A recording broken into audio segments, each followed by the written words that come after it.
there's a video circulating. I didn't actually watch it, I just looked at the title.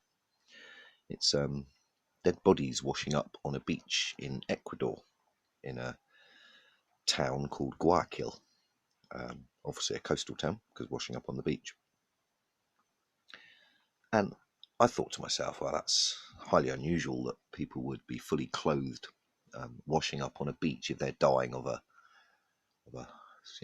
of what we're being told people are dying of. So I did a bit of digging, and I thought, well, let's look at the coverage in the area of Foive-G. I think you'll get what I mean by that. So I did, and I'd like to read something to you.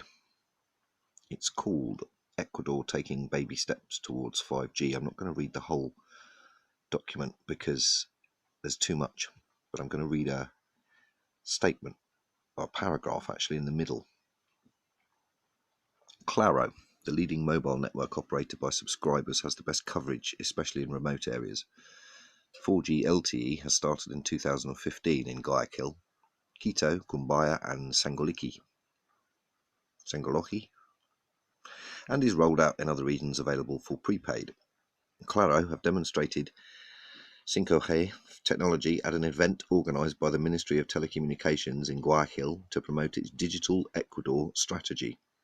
In a statement, the company said interactive exhibits would enable users to experience the faster download speeds enabled by Foive-G, as well as applications such as virtual and augmented reality and the Internet of Things, IoT. The operator, which recently announced plans to invest $500 million in network upgrades over the next 3 years, also revealed it will soon begin 5G technology tests in partnership with hardware vendor Huawei. Ecuador's government outlined plans in July to allocate 3.5 GHz spectrum in 2020 in preparation for the launch of 5G services. I'll just let that sink in again, because I'm pretty sure there's a very strong link here between this small coastal village of Ecuador, in Ecuador, turning on 5G, and videos of people. Well, they're saying that it's suffering a huge death rate because people aren't keeping the social distancing. But it's also obviously incredibly interesting to note that they're rolling out 5G now. So the tests are now. They allocate 3.5 GHz spectrum, they said, in July 2020, but they'll be testing now in preparation for launch of 5G services.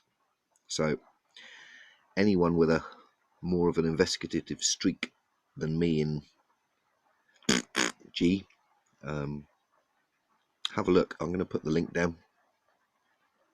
Have a look at the information, because I think there's a more than a tenuous link here. I think there's a very strong link to the amount of deaths and the gigahertz range and the effect it has on our own bodies, especially the filling up of lungs with fluid and the apparent, I guess you could call it, symptoms people have said of mountain fever, or people being dropped at the top of Everest at 30,000 feet displaying the same kind of symptoms that they would if they didn't have any breathing apparatus or hadn't prepared for that kind of altitude.